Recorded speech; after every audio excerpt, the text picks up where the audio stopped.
오늘은 호세아서 14장 1절로 9절 말씀을 통해 감사의 제사라는 제목으로 은혜를 나누겠습니다.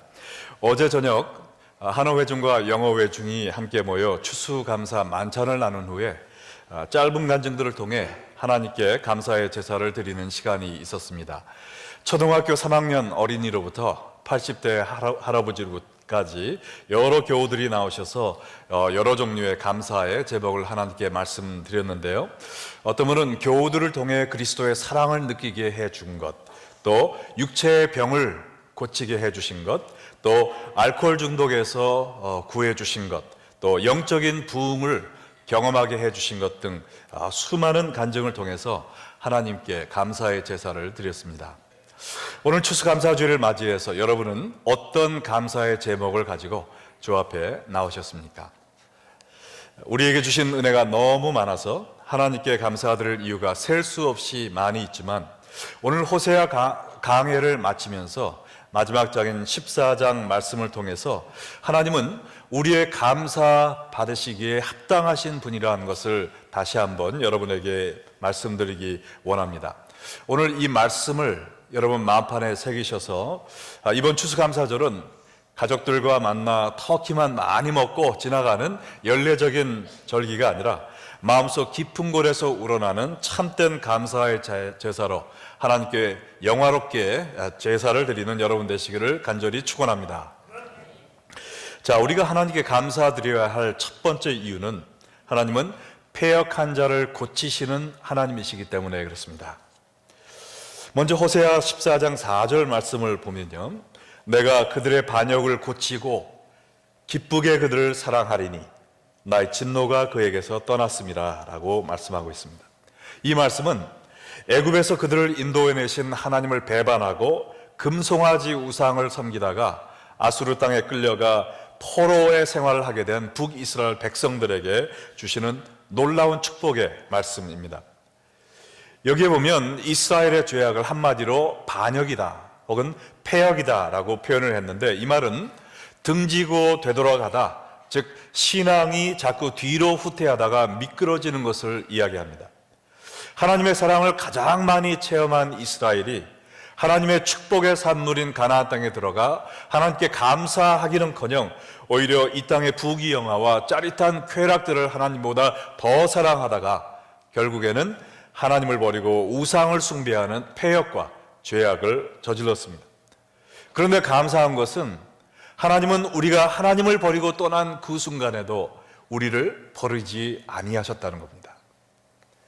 하나님은 패역한 우리를 버리시지 않고 오히려 우리를 고치시고 기쁨으로 사랑하겠다라고 말씀을 하셨어요.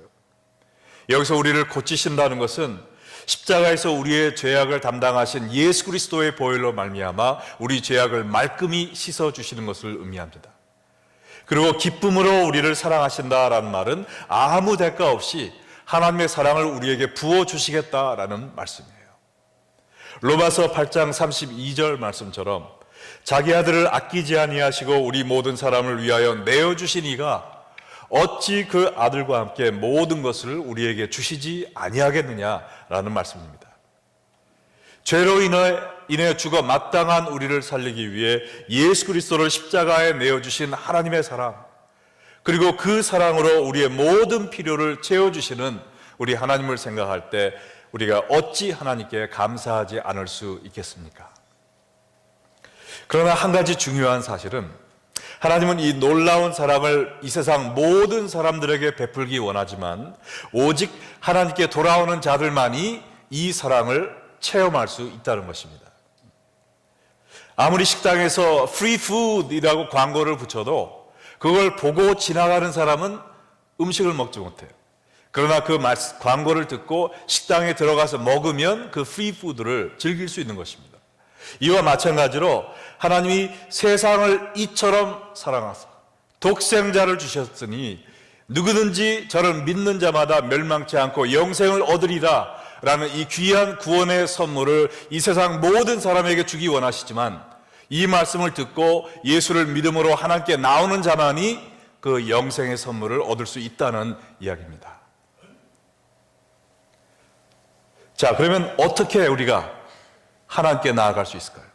오늘 본문 1절 말씀을 보시기 바랍니다. 이스라엘아, 내 하나님 여호와께로 돌아오라. 내가 불의함으로 말미암아 엎드려졌느니라. 패역한 자들을 고치시는 하나님의 사랑을 경험하기 위해서는 우리가 회개하는 마음으로 하나님께 돌아가야 됩니다. 그럼 참된 회개가 무엇인가? 먼저 겸손히 나의 죄를 인정하는 것이라는 겁니다. 여기에 내가 불의함으로 말미암아 넘어졌다 그랬는데, 내가 넘어진 것은 남의 탓이 아니라 나의 죄라는 것입니다. 내 부모 탓도 아니요, 이 사회의 탓도 아니요, 환경의 탓도 아니고 정부의 탓도 아니라 나의 잘못 때문에 내가 범죄하였나이다. 이러한 겸손한 마음의 고백이 있어야 된다는 거예요. 남 핑계를 대지 말고 내가 죄인임을 주 앞에 고백할 수 있는 겸손함이 필요하다는 겁니다. 그리고 이 사실을 입술의 고백을 통해 하나님께 아뢰야 된다는 겁니다. 2절 말씀 보면 너는 말씀을 가지고 여호와께로 돌아와서 아뢰기를 모든 불의를 제거하시고 선한 바를 받으소서. 우리가 수송아지를 대신하여 입술의 열매를 주께 드리리이다. 수송아지는 모든 제물 중에서 가장 값비싼 제물입니다. 그런데 하나님이 원하시는 것은 이 값비싼 수송아지 제물이 아니라 자복하고 통회하는 마음으로 자신의 죄를 고백하는 회개의 입술의 열매라고 말씀하고 계십니다. 하나님, 저는 죄인입니다. 제가 죄를 지었습니다. 저를 불쌍히 여기시고 용서하여 주시옵소서. 우리의 마음을 찢으며 통회하고 자복하는 마음으로 주님께 나의 죄를 고백하는 그 입술의 열매를 통해서 하나님은 회개 기도를 받으신다는 것입니다. 그런데 참된 회개는 입술의 고백에서 끝나는 것도 아니에요. 또 한 가지가 남아 있습니다. 뭐냐면 회개의 열매를 맺어야 됩니다. 3절 말씀 보시기 바랍니다. 우리가 아수르의 구원을 의지하지 아니하며 말을 타지 아니하며 다시는 우리의 손으로 만든 것을 향하여 너희는 우리 신이라 하지 아니하오리니 이는 고아가 주로 말미암아 긍휼을 얻음이니이다 할지니라. 하나님께 돌아온다라는 것은 곧 죄를 버리는 것을 의미한다는 것이죠. 내가 짓던 죄를 그냥 움켜쥐고 하나님께 돌아오는 것은 회개가 아니라는 말이에요. 만약에 집을 떠나 망나니 짓을 하던 그런 남편이 있다고 생각해 보세요. 집으로 돌아온다는 소식을 듣고 식구들이 막 좋아하는데 혼자 오는 게 아니라 첩을 데리고 자기 아내가 있는 집으로 기어 들어온다면 그게 진정한 회개입니까? 그건 냉장고에서 땀날 때까지 맞아야 되죠. 참된 회개가 아니에요. 우리도 회개한다면서 내가 갖고 있던, 내가 즐기던 죄를 고스란히 내 마음속에 또 내 손에 쥐고 있다면 그것은 회개가 아니라 하나님을 기만하는 행동인 것입니다. 참된 회개는 죄를 버리는 것이에요. 3절 말씀에 이스라엘이 3가지 구체적인 죄악을 버리는 모습을 우리는 보게 됩니다. 먼저 아수르의 구원을 의지했던 것을 버려요. 하나님 대신 내 눈에 보이는 강대국을 의지했던 것을 회개하고 있습니다. 두 번째, 말을 타는 것을 버린다고 그랬어요.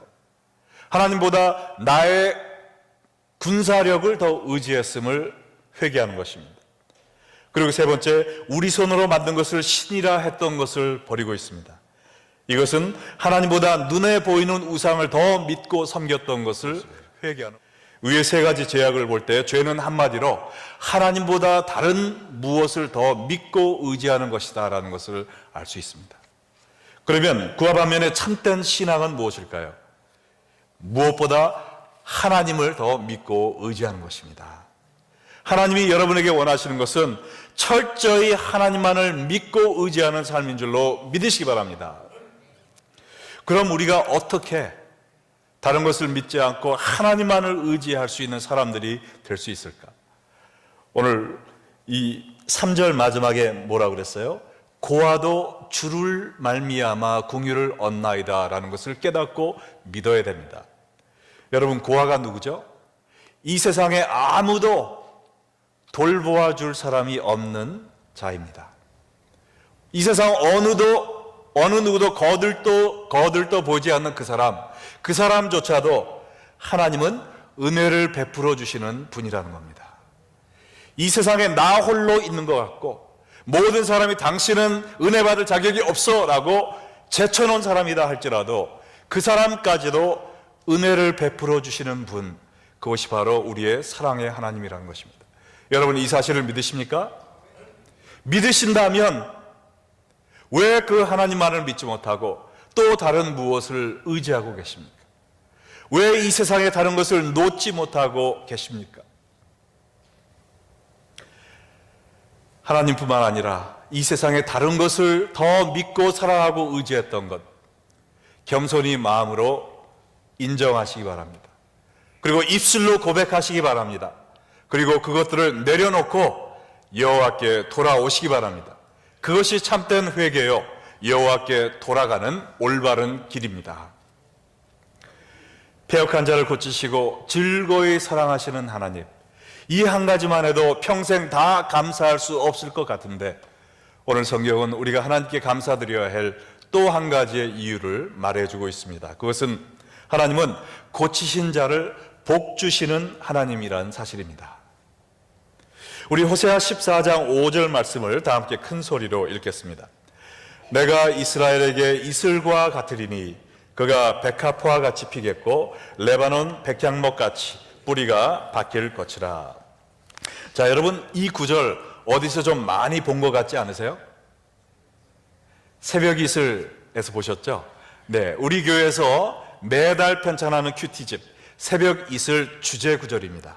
이 앞페이지 밑에 보면 이 호세아서 14장 5절이 나와 있어요. 예. 근데 조심해야 될 것은 아침 이슬이 아니라 새벽 이슬입니다. 네. 예. 어떤 분이 최근에 문자 주시기를, 목사님 아침 이슬 너무 좋아요. 그래서 제가 좀 걱정이 됐어요. 왜냐하면 아침 이슬은 소주 이름이거든요. 아침 이슬 너무 좋아하지 마시고 새벽 이슬을 좋아하시기 바랍니다. 할렐루야. 네네. 자, 하나님은 회개하고 돌아오는 이스라엘 백성에게 이슬 같은 존재가 되어 주시겠다라고 그랬는데 왜 하필이면 이슬을 이야기하셨을까요? 비가 많이 오는 시카고에는 이슬의 귀중함을 알지 못합니다. 그러나 팔레스타인처럼 비가 잘 안 오는 동네에서는요, 이 이슬이란 이 식물들의 생명과 직결되는 존재인 거예요. 이스라엘에는 1년에 큰 비가 딱 2번밖에 오지 않습니다. 씨 뿌릴 때 이른 비와 또 추수하기 전에 늦은 비예요. 물론 이 1년 내에 2번 내리는 이 큰 비가 씨앗이 뿌리를 내리고 또 추수 전에 열매가 연그러지는 데에 도움을 줄 수 있지만 이 2번의 소낙비만을 갖고 1년을 지탱할 수 있는 식물이 있을까요? 불가능합니다. 그럼 무엇이 산천 초목에게 생명과 또한 영양분을 공급해 줄까요? 하늘에서 내리는 새벽 이슬입니다. 해가 뜨면 말라버릴 정도의 작은 양의 수분이지만 날마다 식물들을 덮는 이 새벽 이슬을 통해서 나무들은 생명을 유지하고 또 성장해 나가는 겁니다. 우리 신앙생활에도 소낙비는 1년에 한두 번이면 좋게요. 소낙비가 매일 오면 씨앗이 어떻게 됩니까? 오히려 썩어 죽게 된다는 거예요. 이와 같이 우리도 매일 부흥회나 은사 집회만 쫓아다니면 안 된다는 겁니다. 우리가 물론 가끔 그런 것들이 필요하지만 매일 부흥회만 쫓아다니면 우리 영혼이 오히려 소화불량으로 죽게 된다는 거예요. 그럼 우리 영혼이 어떻게 사느냐? 어떻게 성장하느냐? 아침마다 주시는 하나님의 말씀, 이슬과 같은 하나님의 은혜의 말씀을 통해 우리가 소생하는 것임을 믿으시기 바랍니다. 매 주일마다 선포되는 설교 말씀과 또 금요 말씀과 성경 공부와 또 집에서 하나님과 독대하며 묵상하는 하나님의 말씀이 은혜의 단비가 되어 내 심령을 소생시키는 것입니다. 이것이 바로 하나님이 우리의 영혼을 돌보시는 방법이에요. 그런데 여러분, 이슬은 언제 내리는지 아세요? 해가 뜸과 동시에 밝은 아침에 내립니까? 아니면은 깜깜한 이른 새벽에 내립니까? 전자입니까? 후자입니까? 네, 답은 항상 후자이죠. 네, 예. 깜깜한 새벽에 아무것도 보이지 않는 암흑과 함께 내리는 것이 이슬이에요. 우리의 삶 속에서도 칠흑처럼 어두운 고난과 환난의 때, 슬픔과 실패의 때, 아픔과 어려움의 때에 하나님이 은혜의 이슬을 우리에게 특별히 더 많이 내려주십니다. 인생을 살아가면서 한치 앞이 안 보일 정도로 깜깜한 어둠에 갇혀 있을 때 여러분 주위에 촉촉히 쌓여있는 하나님의 은혜의 이슬을 만져보시기 바랍니다. 하나님은 고난의 밤을 여러분이 지새울 때 반드시 은혜의 이슬도 함께 내려주십니다. 지난주에 아주 가난한 나라에서 봉제 공장으로 크게 사업을 키우셔서 하나님의 일을 엄청 많이 하고 계시는 제가 아는 한 권사님 한 분이 기도를 부탁하는 메시지를 보내주셨어요. 여기 위에 있는 사진이 원래 그분의 봉제 공장의 모습입니다. 봉제 공장 크기가 11만 스퀘어 피트예요. 저희 교회 전체가 4만 5천인데 거의 3배에 가까운 크기에 1000여 명의 종업원을 두고 많은 일을 주를 위해 하고 계신 권사님인데 며칠 전에 갑자기 공장에 불이 나서 3분의 1이 다 타버렸습니다. 그래서 이 밑에 사진처럼 지붕에 쇠가 다 휘어질 정도로 심한 화재가 발생을 했습니다. 그래서 수많은 원자재들과 또 보내기 위해 쌓아놨던 그 물건들과 또 캐시까지 다 타버린 거예요. 엎친 데 덮친 격으로 사무실 직원의 실수로 화재 보험이 갱신이 안 돼서 엑스파이어가 됐습니다. 연락을 해보니까 일전도 받지 못하게 됐어요. 완전히 망하게 된 겁니다. 물건을 보내지 못하면 바이어들이 컨트랙트를 취소하면 어떻게 해요? 손해배상을 매기면 어떡합니까? 공장을 다시 세울 여력이 없습니다. 이러한 한치 앞이 안 보이는 깜깜한 상황에서 기도 제목을 보내시면서 그분은 그 순간에도 하나님께 감사의 제사를 드리는 것을 발견했어요. 그분의 감사는 이거였습니다. 이런 화재가 있었지만 한 명도 생명을 잃지 않게 해주신 거 감사합니다. 그리고 이런 화재가 발생했지만 종업원들이 나를 버리고 떠나는 것이 아니라 오히려 밤을 지새며 일해서 공장 청소를 돕고 또 담이 무너져 내렸기 때문에 사람들이 남은 물건을 훔쳐가지 않도록 순번을 정해가면서 이 사업체를 지켜주는 모습을 보며 내 눈에 뜨거운 눈물이 흐릅니다. 내가 지금 고통을 당하고 있지만 하나님께서 어떻게 이 일을 하나님의 영광을 위해 쓰실지 기대하면서 하나님께 감사합니다. 제가 볼 때는 소생할 수 있는 길이 아무것도 보이지 않지만 하나님의 방법대로 소생시켜 주시기를 기도 부탁드립니다 라는 이메일이 왔어요. 그 나라에서는 이러한 일이 발생하면 종업원들에게 2달 동안 무급 휴가를 주어서 그들에게 이 월급을 주지 않아도 되도록 하는 법이 있는데 이분은 이 종업원들이 하루 벌어 하루 먹고 사는 사람들인데 어떻게 내가 그럴 수 있냐고, 내가 비록 다시 세우지는 못한다 할지라도 우리 1000여 명의 종업원들을 굶길 수는 없다 해서 월급을 지불하겠다는 겁니다. 그러나 공장을 새로 세울 힘은 없는 거예요. 열심히 기도했습니다. 며칠 후에 이분으로부터 이메일이 다시 왔어요. 기도 감사드립니다. 하나님께서 은혜를 베풀어 주셨습니다.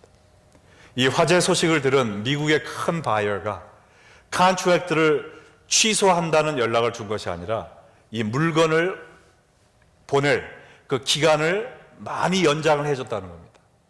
그리고 그것뿐만 아니라 오랫동안 거래해왔던 이 바이어가 이분의 성품과 또한 work ethic과 그 다음에 불쌍한 사람을 많이 돕고 하나님의 일을 하는 것을 알고 감동이 되어서 이 공장을 재건설하는 비용을 다 제공해 주겠다고 나왔다는 거예요.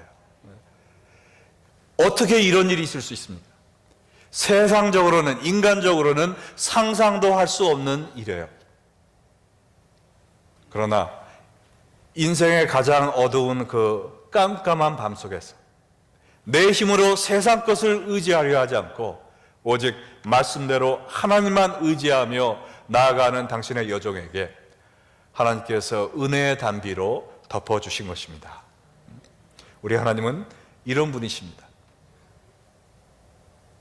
14장 5절에 계속 보면 하나님이 우리에게 이슬과 같이 되어서 그가 백합화 같이 피겠다라고 말씀하셨어요. 아수르 땅에서 포로 생활하며 메말라 죽어가던 이스라엘 백성이 그 하나님의 이슬을 먹고 아름다운 백합화 같이 멋진 모습으로 피어날 거라는 겁니다. 얼마나 큰 은혜입니까? 더럽고 추악한 죄로 정말 쓰레기 같은 모습을 하고 있던 우리에게 아름다운 백합화의 모습으로 피어나게 해주시겠다는 하나님의 약속이에요. 여러분, 마태복음에도 보면 예수님께서 들에 핀 백합화라고 했는데 들에서 백합화를 본 적 있으세요? 저는 들에서 백합화를 본 적이 없고요. 꽃집에서는 본 집이 있습니다. 그리고 교회에서 우리 그 이스터, 부활절 전에만 본 적이 있지 들에 가서 백합화를 본 적이 없어요. 그러나 저희가 성지순례 갔을 때 그 가이드로 활약하시는 목사님이 말씀하시기를 이 이스라엘과 터키 지역의 백합화는 우리가 생각하는 그런 하얀 백합화가 아니라 이 그림에서 보는 바와 같이 이 온 들판을 덮고 있는 빨간색의 백합화라는 겁니다. 그래서 우리가 갔던 사람들이 그 꽃을 보고 예수님이 이 꽃을 보고 말씀하셨나 하고선 그 안을 들여보다가 깜짝 놀랐어요. 왜냐하면 그 꽃 안에 어떤 무늬가 있습니까? 십자가가 그려져 있어요. 어떤 꽃은 까만 십자가가, 어떤 꽃은 하얀 십자가가 그려져 있습니다. 예수님께서 그 백성들에게 너희들이 왜 먹고 입을 것을 걱정하느냐? 아무것도 아닌 이 들풀, 솔로몬이 입은 영광보다 더 아름답게 지켜주는 내가 너희들을 지켜줄 텐데 너희는 아무것도 염려하지 말고 너희는 먼저 그의 나라를 구하라. 그리하면 이 모든 것을 더해 주시리라 라고 말씀하셨던 그 꽃이 바로 이 십자가를 머금고 있습니다. 우리의 죄로 말미암아 우리는 주 앞에 서 있을 처지도 안 되는 사람이에요. 영원히 지옥에서 형벌을 받아 마땅한 사람들이지만 이 예수 그리스도의 보혈로 말미암아 하나님이 예수 그리스도의 의를 통해 우리를 보시기 때문에 정말 우리 같은 죄인을 백합화처럼 아름답게 해주시겠다는 약속입니다. 우리 같은 죄인이 하나님께 돌아오면 하나님이 우리에게 이슬처럼 되셔서 우리를 백합화처럼 아름답게 회복시켜 주실 뿐만 아니라 레바논 백향목같이 뿌리가 깊이 박힐 것이다 그랬어요. 레바논의 백향목은 솔로몬 왕이 하나님의 성전을 건축할 때 레바논에서 수입했을 정도로 가장 단단하고 곧은 최고급 목재입니다. 지금도 레바논에 가면 1500m 이상의 고산지대에서만 발견할 수 있는 나무인데 레바논의 최고의 보물이다 라고 해서 레바논 국기의 정가운데 레바논의 백향목이 그려져 있어요. 이 백향목은 뿌리를 깊이 내리는 속성이 있어서 자라기는 천천히 1년에 1cm밖에 자라지 않지만 깊은 뿌리 덕택에 어떠한 심한 풍파가 몰아쳐도 흔들리거나 쓰러지는 법이 없다고 합니다. 그리고 이 나무의 평균 수명은 3000년이에요. 3000년. 이것이 바로 우리의 죄를 회개하고 하나님께 돌아와 날마다 새벽 이슬 같은 주의 은혜로 주의 말씀으로 우리의 심령을 촉촉히 적셔주시는 하나님만을 의지하고 사는 성도의 모습이라는 것이죠. 어떤 풍파가 몰려와도 어떤 시험이 우리를 넘어뜨리려 할지라도 말씀 위에 굳건히 서고 예수님과 함께 동행하는 사람들은 넘어지는 법이 없다는 것을 믿으시기 바랍니다. 이 백향목은 성전 건축에 사용된 정말 성스러운 나무였어요. 우리로 하여금 레바논의 백향목 삼아주시겠다는 것은 우리로 하여금 하나님의 나라를 건설하는데 귀하게 사용해 주시겠다는 말씀입니다. 이거보다 더 큰 축복이 어디 있겠어요? 패역한 우리를 고치고 사랑하시는 하나님, 그리고 또 고쳐주신 우리를 새벽 이슬을 통해 백합화처럼 아름답게 세워주시고 견고한 백향막처럼 튼튼히 주 안에 뿌리박게 해주시고, 이러한 하나님을 어떻게 감사하지 않을 수가 있겠습니까? 그런데 우리가 하나님께 감사드려야 할 조건이 또 하나 있다는 겁니다. 그것은 하나님은 복 주신 자를 복이 되게 하시는 하나님이라는 것입니다. 호세아 14장 6절로 7절 보면 그의 가지는 퍼지며 그의 아름다움은 감람나무와 같고 그의 향기는 레바논 백향목 같으리니 그 그늘 아래 거주하는 자가 돌아올지라. 그들은 곡식같이 풍성할 것이며 포도나무같이 꽃이 필 것이며 그 향기는 레바논의 포도주같이 되리라.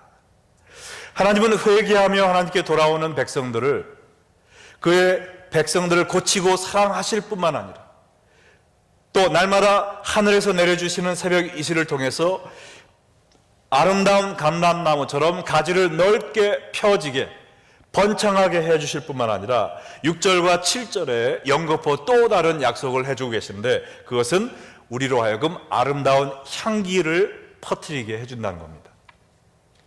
나만 성장하고 나만 번창하고 나만 모든 복을 누리는 데서 끝나는 것이 아니라 다른 사람들에게 그리스도의 아름다운 향기를 전하는 축복의 통로로 써주시겠다는 거예요.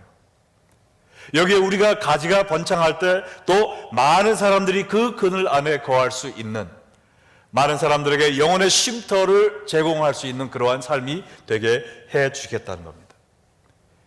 이 백향목은요, 그 향이 얼마나 좋은지 그 이름 안에 향이란 글자까지 들어가 있습니다. 그래서 제사장들이 하나님 앞에 향을, 기도의 향을 피울 때는 반드시 이 백향목으로 향을 피웠다고 하는 거예요. 모든 사람들에게 그리스도의 향기를 바라는 이러한 사람이 되는 것, 우리의 노력으로 될 수 없죠. 그러나 우리가 우리의 죄를 고백하고 하나님 앞에 돌아와 날마다 주시는 말씀의 새벽 이슬로 우리의 심령이 촉촉히 젖어지며 우리가 왔다리 갔다리 왔다리 갔다리 하는 것이 아니라 예수 그리스도에 완전히 접목되어 주님이 주시는 영양분과 생명을 공급받고 우리가 살아갈 때 우리도 모르는 사이에 우리의 삶 속에 이렇게 아름다운 그리스도의 향기가 배어져서 우리의 말을 통해, 생각을 통해, 언어를 통해, 우리의 삶을 통해 예수 그리스도의 향기가 퍼져 나간다는 것입니다. 여러분, 이것이 하나님께서 우리에게 복 주시는 궁극적인 목적입니다. 하나님은 우리에게 잘 먹고 잘 살라고 복을 주시는 것이 아니에요. 남들에게 축복의 통로가 되라고 복을 주신 것입니다.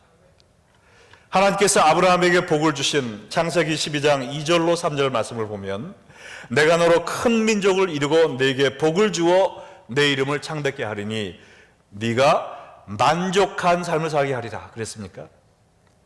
네가 가장 행복한 사람이 되리라, 잘 먹고 잘 살리라, 그렇게 말씀하셨어요? 그렇지 않아요. 너에게 복을 주는 이유는 결론적으로 너는 복이 될지니라 그랬어요. 남에게 복이 되게 하기 위해서 우리를 복으로 삼아주셨다는 것입니다. 너를 축복하는 자에게는 내가 복을 내리고 너를 저주하는 자에게는 내가 저주하리니 땅의 모든 족속이 너로 말미암아 복을 얻을 것이라. 이 목적을 위해 여러분을 복 주셨다는 겁니다. 이것은 이 세상의 물질적인 복만을 얘기하는 것이 아니라 더 중요하게 영적인 복을 의미하는 거예요. 예수 그리스도를 믿음으로 말미암아, 행위가 아니라 예수 그리스도를 믿음으로 말미암아 구원받게 되는 이 복음의 복을 이야기하는 거예요. 여러분은 이 그리스도의 향기를 만발하면서 많은 사람들을 예수님께로 인도하는 축복의 통로의 삶을 살고 계십니까? 아니면 하나님이 나에게 주신 이 건강의 복, 물질의 복, 지식의 복, 재능의 복, 이 모든 것 나 혼자 쓰기에도 부족한데 내가 어떻게 남을 줘? 하면서 오직 나와 내 가족, 나의 행복, 나의 만족만을 위해 다 움켜쥐고 있으므로 남에게 아무런 영향력도 끼치지 못하고 한 사람도 하나님께 인도하지 못하고 향기 없는 죽은 고목으로 쓰러져 있지는 않으십니까? 하나님이 원하시는 건요, 열매 맺는 삶입니다. 가지만 풍성한 것이 아니라 열매 맺는 삶이에요. 나의 삶을 통해 또 하나의 사람이 예수 그리스도의 제자로 변화되는, 나의 희생을 통해 누군가 또 생명을 얻게 되는, 나의 전도와 또 나의 섬김을 통해 또 한 사람이 예수 그리스도를 구주로 영접하게 되는 이런 아름다운 열매를 맺는 것을 하나님은 원하십니다. 이것이 바로 8절 말씀이죠. 에브라임의 말이 내가 다시 우상과 무슨 상관이 있으리요 할지라 내가 그를 돌아보아 대답하기를 나는 푸른 잣나무 같으니 내가 나로 말미암아 열매를 얻으리라 하시니라. 우리가 우상을 버리고 나는 더 이상 우상과 아무 상관도 없는 삶을 살겠습니다. 오직 하나님만 바라며 하나님만 섬기며 살겠습니다. 주님께 접붙여진 바 된 이러한 삶을 살 때 네가 나로 말미암아, 우리의 노력으로 말미암아가 아니라 우리 속에서 역사하시는 예수 그리스도의 능력으로 말미암아 우리 삶 속에 열매가 맺혀지는, 그것이 참으로 복된 자의 삶이라는 것입니다. 선교학적으로는 이것을 상단의 복과 하단의 복 이렇게 얘기해요. 내가 너를 복 주리니 상단의 복입니다. Top line blessing. 그러면 하단의 복, bottom line blessing. 복의 목적이 뭐냐? 너로 인하여 모든 족속이 복을 받을 것이니라. 이것이 하나님께서 여러분에게 여러분이 지금 누리고 있는 모든 복을 주신 이유입니다. 나 혼자만 이것을 움켜쥐고 즐기라는 것이 아니라 예수님이 원하시는 사람들한테 가서 하나님께서 그의 아들 예수님을 나를 위해 십자가에 내어주신 것처럼 주님이 나에게 주신 것을 내어주고 희생하고 나눔으로 말미암아 그리스도의 향기가 퍼져나가고 또 하나의, 또 10명의, 또 100명의 수많은 주님을 따르는 하나님의 백성이 생기게 되는 것, 이것이 바로 하나님이 바라고 있는 열매입니다. 만약 오늘이 여러분의 마지막 날이라면, 그래서 잠시 후에 여러분이 하나님 앞에 서야 한다면 하나님은 여러분에게 단 한 가지를 물어보실 거예요. 네가 나를 위해 어떤 열매를 가지고 왔느냐? 여러분은 하나님께 드릴 열매가 준비되어 있으십니까? 이 세상에서 하나님이 주신 것들로 나만을 위해 살다가 부름받는다면 우리는 하나님 앞에서 몸둘 바를 모를 것입니다. 부끄러운 구원이 될 거예요. 하나님이 여러분에게 주신 모든 것, 나만을 위해 쓰는 것이 아니라, 내 가족만을 위해 쓰는 것이 아니라 하나님의 나라와 그 의를 위해 쓰실 때 하나님께서 여러분이 필요한 모든 것도 채워주시는 참된 복을 누리게 될 줄로 믿습니다. 여러분, 이 세상에서 가장 지혜로운 자가 누굴까요? 약삭빠르게 요리조리 힘든 거 다 피해가면서 그냥 속임수 쓰고 내 술수를 다 동원해가지고 남보다 더 누리면서 이 세상에서 잘 살다 가는 사람, 그 사람이 지혜로운 사람일까요? 오늘 마지막 구절인 9절 말씀 다 함께 읽어보겠습니다. 누가 지혜가 있어 이런 일을 깨달으며 누가 총명이 있어 이런 일을 알겠느냐? 여호와의 도는 정직하니 의인은 그 길로 다니거니와 그러나 죄인은 그 길에 걸려 넘어지리라. 누가 지혜가 있어서 이런 일을 깨달을 수 있는 사람이 있느냐? 그런 말이 아닙니다. 영어로 보면 Who is wise? He will realize these things. 지혜 있는 사람이 누구냐면 이런 일을 깨닫는 사람이 지혜로운 사람이다 그거예요. Who is discerning? 누가 총명한 자냐? 이 호세아에서 얘기한, 이 또 14장에서 얘기한 진리를 깨달아 이해하는 사람이 바로 참으로 총명한 사람이라는 거예요. 여호와의 도, 하나님께서 우리를 구원해 주시고 우리같이 패역한 자를 용서해 주시고 고치시고 즐거이 사랑해 주시는 그 하나님께서 우리가 하나님께 돌아갈 때 우리를 사랑해 주시고 그뿐 아니라 새벽 이슬같이 되어주셔서 우리로 하여금 백합화 백향목 삼아주시는, 우리에게 복 주시는 그 하나님이 나로 하여금 이 복을 누리고 끝나는 것이 아니라 남에게 이 복을 전해주게 하기 위해서, 그리스도의 향기를 퍼뜨림으로 말미암아 다른 사람도 그리스도께 인도하는 이 열매를 맺게 해주기 위해서 나를 부르시고 나를 복 주셨다 하는 이 하나님의 지혜를 깨닫는 자, 그 사람이 바로 지혜로운 삶을 사는 사람이라는 것입니다. 내가 아무리 많은 것을 누렸다 할지라도 우리는 그것으로 상을 받지 못합니다. 그것으로 존경받지 못해요. 하나님이 주신 많던 적던 내게 주신 이 은혜와 복을 가지고 내가 얼마나 많은 열매를 하나님을 위하여 맺었는가, 내 삶에 얼마나 깊은 그리스도의 흔적이 남아있는가, 이것이 우리의 삶의 최대의 관건입니다. 주님께 회개하며 돌아오는 자, 날마다 새벽 이슬을 그리며 먹으며 백향목으로 백합화로 자라가는 자에게는 이러한 귀한 열매들이 맺히게 된다는 것. 마지막 한 가지 이야기를 전해드리고 마치겠습니다. 다음 슬라이드에 보시는 그림에 보면 오른쪽 상단에 어느 젊은 부부와 세 아이들의 모습이 나와 있죠. 이분은 일본에서 트리니티 신학으로 유학 와서 3년 동안 신학 공부하면서 우리 영어부를 섬기던 우리 일본 신학생인데 이제는 목사님이 되었어요. 유키마사라고 하는 분인데, 이 일본 사람이 미국에서 신학교를 졸업하는 것은 정말 찾아보기 힘듭니다. 그래서 이분이 신학을 졸업한 후에 미국에 있는 여러 일본 교회들이 그를 초청하기 원했어요. 그리고 일본에 돌아간다 하더라도 일본에서 크다 하는 여러 교회들 얼마든지 가서 사역할 수가 있었습니다. 그러나 우리 유키마사 목사님은 사람의 방법으로 내가 어떻게 하면 더 성공할까, 더 편해질까, 그것을 생각하지 않고 하나님이 원하시는 길이 무엇일까, 여호와의 도를 생각하다가 자기의 아버지가 심호하고 계신 40명이 출석하는 작은 시골 교회 부목사로 부름받아 가게 되었어요. 많은 사람들이 참 아깝다, 왜 더 크게 사용받을 수 있는데 왜 부모님 교회, 작은 교회 갔을까라고 생각하는 사람들도 있었습니다.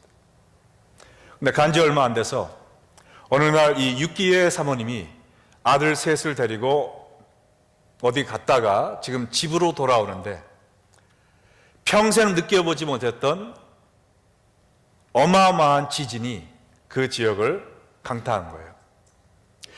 9.0의 강진이, 그것도 4분을 계속 온 땅을 뒤흔들어 댔습니다. 저도 캘리포니아에서 16년을 살았기 때문에 지진을 많이 겪었지만 9.0, 4분, 이거는 뭐 사람 혼비백산하게 만드는 거죠. 그래서 이 유키의 사모님이 너무 놀라서 운전대를 붙잡고 막 소리를 질렀다고 합니다. 근데 잠시 후에 뒤에 있던 이 어린 세 아들이 기도하는 소리가 들렸다는 거예요. 그래서 정신을 차리고 자기 아이들을 둘러보니까 왼쪽 아래에 있는 이 카이라고 하는 6살짜리 아이가 말하기를, 엄마 두려워하지 마세요. 하나님이 우리와 함께 하시니 아무 걱정 없을 거예요. 엄마한테 이렇게 용기를 주면서 기도하는 거라는 거예요. 그래서 이 엄마도 이 세 아들과 기도하기 시작했어요. 4분간의 강렬한 그 지진이 끝나고 다행히 이분들에게는 아무런 일이 발생하지 않아서 이제는 집으로 돌아가야 되겠다라고 생각을 했는데, 보통 이 집으로 갈 때는 바닷가를 끼고 넓고 빨리 갈 수 있는 길을 택했는데 이 사모님 마음에 오늘은 그 길로 가지 말고 이 산 위의 샛길로 가야 되겠다는 마음이 생겼다는 거예요. 그래서 뒤에 있는 아이들한테도 얘기하니까 자기네들도 똑같이 느꼈다는 겁니다. 그래서 샛길로 가고 있는데 그때 뭐가 발생했습니까? 센다이 지역에 이 쓰나미가 덮친 거예요. 그래서 바로 여러분이 보시는 이 사진이 센다이 쓰나미 사진입니다. 그 바닷가를 지나가던 차들은 장난감 차처럼 다 바닷가에 쓸려감을 당해서 죽고 말았어요. 그러나 여호와의 뜻을 구하는 이 가정, 하나님께서 보호해 주셨습니다. 이야기는 거기서 끝이 아니에요.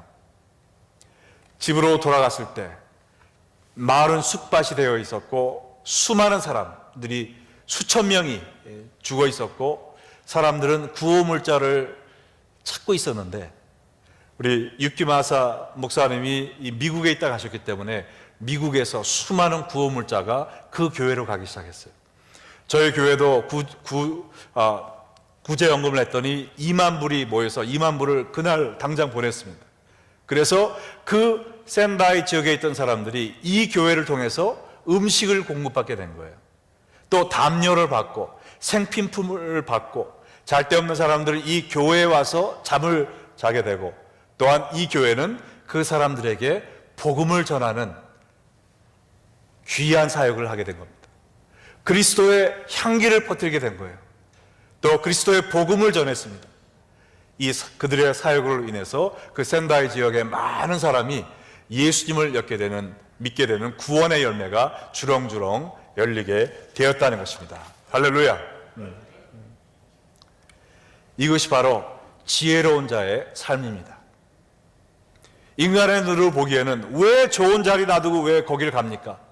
그러나 하나님의 인도에 따라 하나님의 종으로 주님이 부르시는 그곳에 갔더니 하나님께서 그를 통해 날마다 그와 함께 하시던 예수 그리스도의 사랑이 그것을 꼭 필요하는 사람들에게 향기롭게 퍼져나가더란 말이죠. 그들의 삶을 통해 그리스도의 복음이 전파되더란 말이죠. 그래서 그들의 순종을 통해 수많은 사람이 예수 그리스도로 돌아오는 귀한 역사가 있게 되었습니다. 우리 유키마스 목사님은 지금도 일본 샌다이 작은 시골 마을에서 아버지와 함께 그 교회를 섬기면서 그곳의 영혼들을 돌보는 일을 하고 있습니다. 여러분은 어떠한 삶을 사시겠습니까? 내게로 돌아오라. 지난 3개월간 호세아를 통해서 하나님은 여러분에게 외치고 계세요. 이 말씀에 귀를 막고 아직도 이 삶의 쾌락을 위해 하나님을 등지고 달려가시겠습니까? 아니면 회개하는 마음으로 나의 죄를 인정하고 찢어지는 심정으로 하나님께 고백하며 또한 죄를 버리고 하나님께 돌아오시겠습니까? 날마다 새벽 이슬처럼 우리에게 말씀으로 은혜로 영양분을 공급해 주시기 원하는 하나님의 음성을 여러분은 찾아 나가서 주님과 동행하는 삶을 사시겠습니까?